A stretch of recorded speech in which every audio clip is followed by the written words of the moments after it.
Hi friends, Miss Dani here from the Pleasant Hills Public Library, and I'd like to welcome you to Tuesday Tales. Today we're going to be talking all about monsters. Woo! Now, are monsters real? No, monsters are just make-believe. And our stories today are also just make-believe, just pretend. Can you think of any famous monsters? There's the Loch Ness Monster, Frankenstein. What about Bigfoot? I bet if you sit and think about it, you could probably come up with a couple more famous monsters. Now, before we get to our monster stories, let's sing our hello song. We're going to start by waving our arms nice and big, but be careful. Don't bonk the person sitting next to you. Are you ready? Hello, everybody, and how are you? How are you? How are you? Hello, everybody, and how are you? How are you today? Very good. Let's clap our hands. Hello, everybody, and clap your hands. Clap your hands. Clap your hands. Hello, everybody, and clap your hands. Clap your hands today. Terrific. Let's stomp those feet. Hello, everybody, and stomp your feet. Stomp your feet. Stomp your feet. Hello, everybody, and stomp your feet. Stomp your feet today. Very good. Now, do you think we can stomp our feet super fast? Yeah? Let's try it on the count of 3. Ready? 1, 2, 3. Fast! Whoa, freeze! That was really, really fast. Now, let's try the opposite of fast. What is the opposite of fast? That's right, it's slow. So let's do some slow stomping. Very good. And now, my friends, let's try stomping really big and really loud. Okay, we'll do monster stomping. So last time we counted up to 3. This time let's count down from 3. Ready? 3, 2, 1. Big and loud! Whoa! That was really big and really loud. That was excellent monster stomping, friends. Now let's try the opposite. What is the opposite of big and loud? That's right, small and quiet. So let's do some tiptoe stomping. Very good. So now, friends, let's relax a little bit with a silly monster story. So, friends, our first story today is about some little monsters who work together to create a great big monster. This is called The Monster's Monster, written and illustrated by Patrick McDonnell and read today with permission of Little Brown and Company. Grouch Grump and Little Gloom and Doom thought they were monsters. They lived in a dark monster castle, high atop a dark monster mountain, overlooking a monster-fearing village. Their little monster heads were always filled with big monster thoughts. Smash, crash, and bash. Huffing and puffing, mad about nothing, their 10 favorite words were no, no, no, no, no, no, no, no, no, and no! Every day they argued over who was the biggest, baddest monster. Who could complain the loudest? Who could throw the most terrible tantrum? Who was the most miserable? These debates always ended in a brawl. One day, they decided to settle the argument once and for all. Grouch got some tape, tacks, staples, and glue. Grump found some gunk, gauze, and gobs of goo. Gloom and Doom grabbed bolts, wire, and a smelly old shoe. Together they would make a monster, the biggest, baddest monster ever.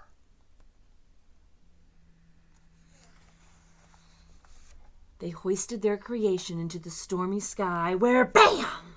A lightning bolt sent a powerful jolt through the creature. The monster started to twitch. "He's alive! Alive!" the little terrors exclaimed. The monster roared as he stumbled around, tearing away his bandages. "Big!" little Gloom squealed. "Bad!" little Doom squeaked. "Monster!" they all cheered together. The growling giant reached towards them, and then, in a deep, booming voice, he said his first words.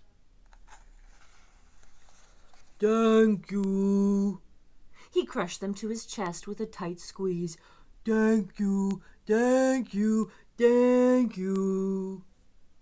Monster wiggled his stubby monster fingers and tapped his clunky monster feet. He looked around in wonder and threw open a window. The room filled with warm, early dawn light, bird songs, and dewy, fresh air. Monster smiled and let out a little giggle. "What do you think you're doing?" cried Grouch. Monster bounced around the room, gently greeting the many bats, rats, spiders, and snakes around him. "No, no, no, no, no!" shouted the group. "You're supposed to be a monster!" But Monster didn't think he was a monster.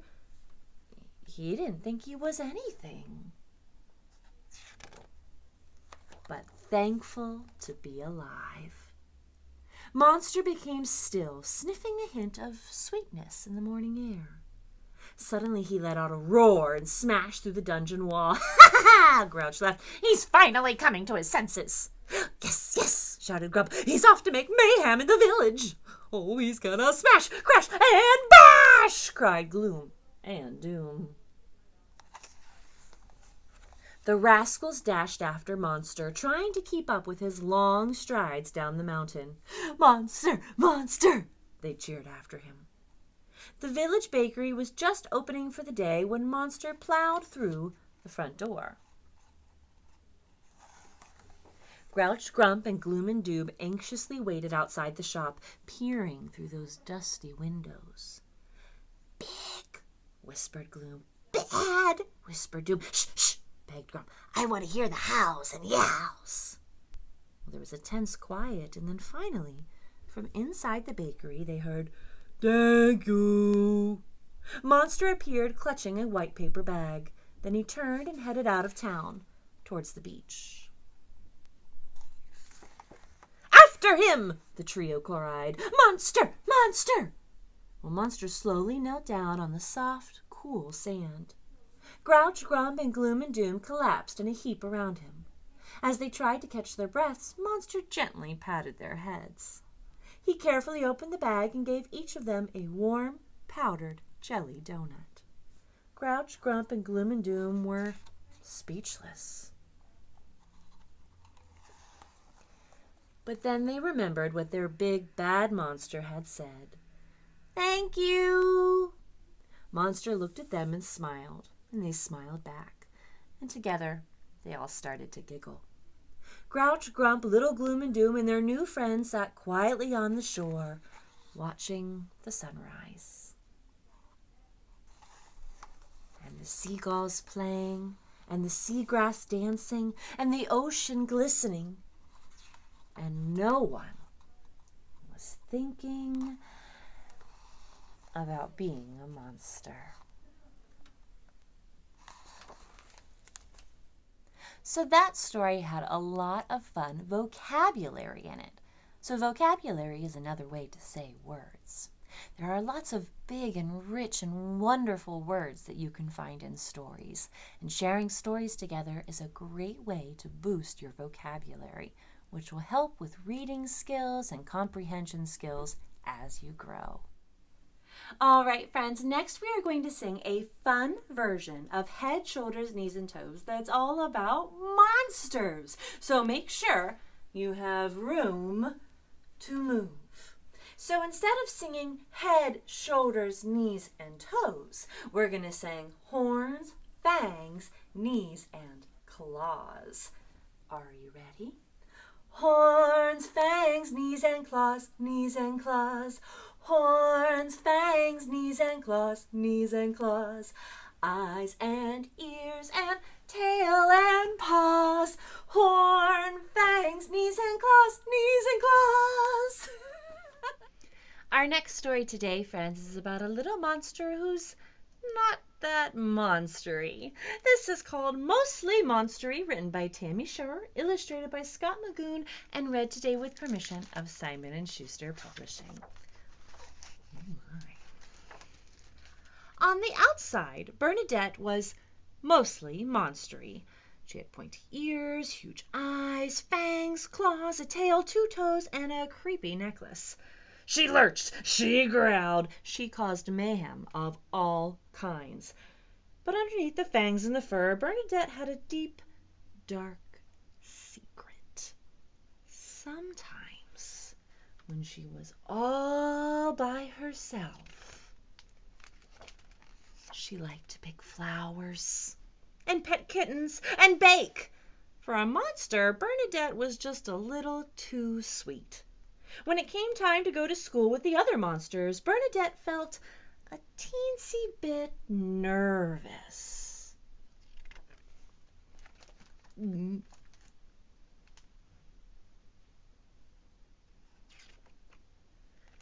Monster Moves class, everyone practiced lurching techniques, except Bernadette.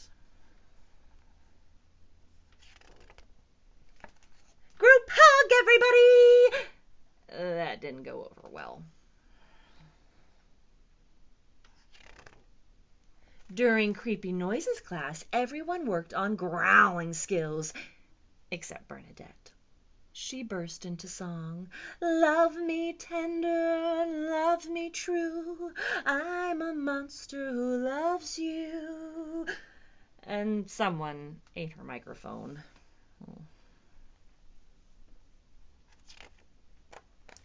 And in Advanced Monster Mayhem class, well, everyone conquered castles, dismantled villages, and flattened cities, except for you-know-who.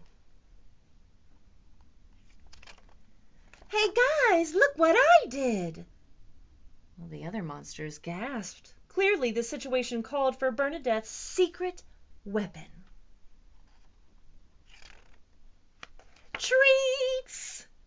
Bernadette's classmates crowded around her and smacked their lips. Bug parts. Bernadette shook her head. Fried snail goo? Nope, said Bernadette. Fish heads dipped in hot sauce? Even better. She lifted the lid. Cupcakes with sprinkles! Gross. The other monsters took one look and then huffed off to recess. Bernadette's tail drooped. She trudged to the window and watched her classmates on the playground.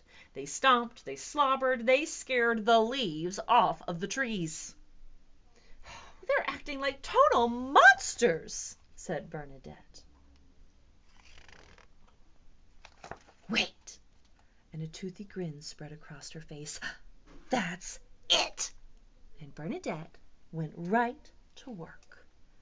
I wonder what she's doing. After recess, the monsters eyeballed their desks. Ew, they grumbled. Those cards are probably nice. And then they took a closer look. Eeny, meeny, miny, mo. This clipping's from my pinky toe. Ew. Roses are red, violets are blue. In this card I went, achoo! A, B, C, D, E, F, G. Here's a hacked up gift from me. Only monsters would appreciate gifts like that, friends. Soon everyone got in the spirit of things. And as for Bernadette, group hug? She earned herself a gold star. Best Mayhem. Bernadette was mostly monstery. She lurched, she growled, she caused mayhem of all kinds. But sometimes she was just Bernadette. And that was okay too. All right, friends, next we're going to do a fun little rhyme about monsters. Are you ready? This little monster has a big red nose. This little monster has purple toes. This little monster plays all night. This little monster is such a fright. And this little monster goes, tee-hee-hee, I'm not scary, it's just silly me. Hee-hee-hee-hee-hee-hee. Our last story, friends, is one of my favorites. And if you caught our story time all about banned books, you might like to know that this one has also been banned many times. But it's a wonderful story, and I hope you enjoy it. This is Where the Wild Things Are, written and illustrated by Maurice Sendak, and read today with permission of HarperCollins Publishing. Oh dear. The night Max wore his wolf suit and made mischief of one kind and another. Oh dear, he's chasing the dog. That's not okay, Max. His mother called him Wild Thing, and Max said, I'll eat you up.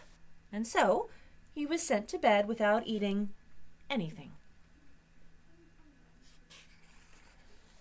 That very night in Max's room, a forest grew and grew and grew until his ceiling hung with vines and the walls became the world all around. And an ocean tumbled by with a private boat for Max, and he sailed off through night and day. And in and out of weeks and almost over a year to where the wild things are.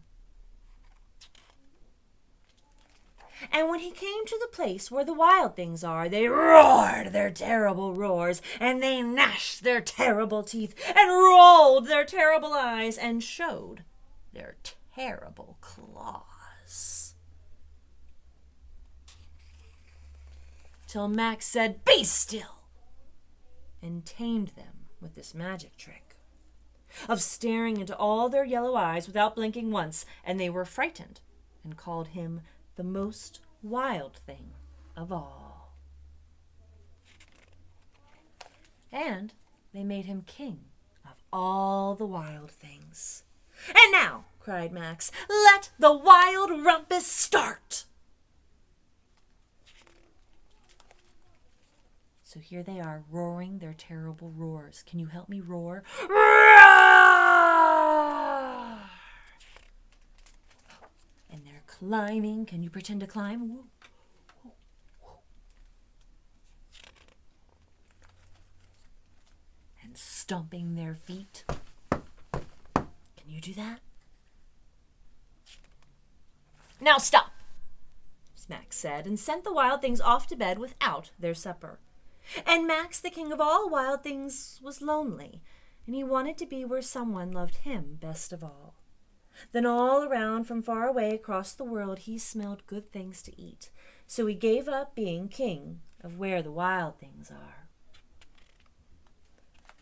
But the wild things cried, Oh, please don't go. We'll eat you up. We love you so. And Max said, No.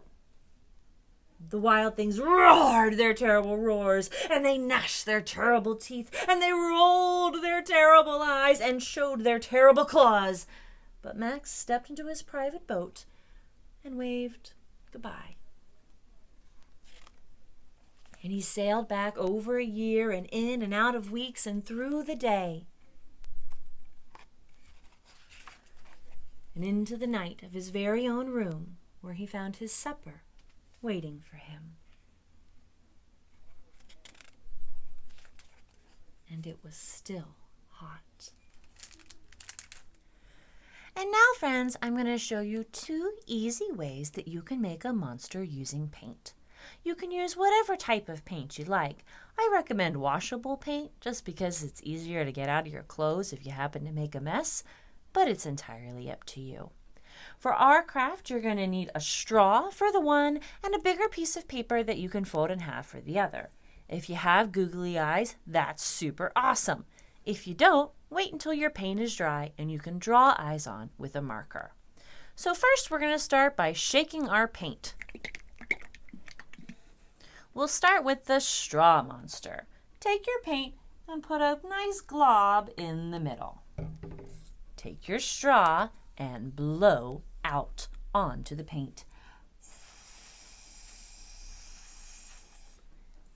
Might have to rotate it around.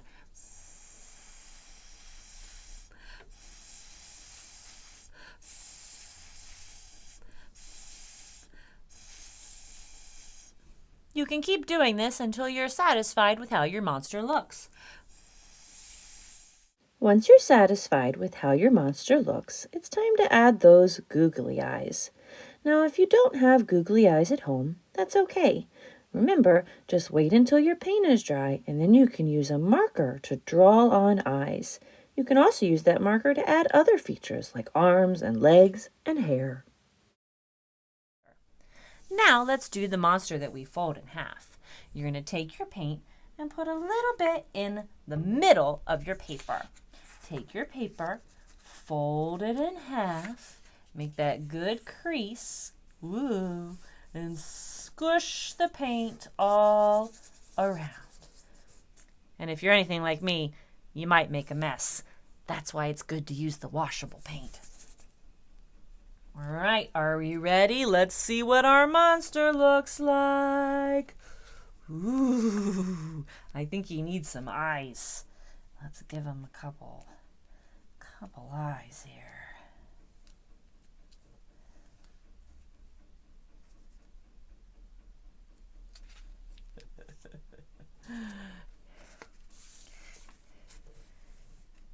And there you have it. There are 2 different ways to make a paint monster. If you end up making a paint monster or any monster-related craft, we'd love to see it. You can post a picture as a comment to this video, email it to us at pleasanthills@einetwork.net, or post it in our special Facebook group, Pleasant Hills Library Virtual Programming. All right, my friends, I hope you've enjoyed our stories and songs today. It's time now for us to say goodbye. Even though we can't yet be in our physical space doing programs together, I'm so glad that we can be together virtually. So look around, find someone or something to hug, and join me in singing our goodbye song. The more we get together, the more we get together, the happier we'll be. For your friends are my friends, and my friends are your friends. The more we get together, the happier we'll be. Bye, friends. See you next time.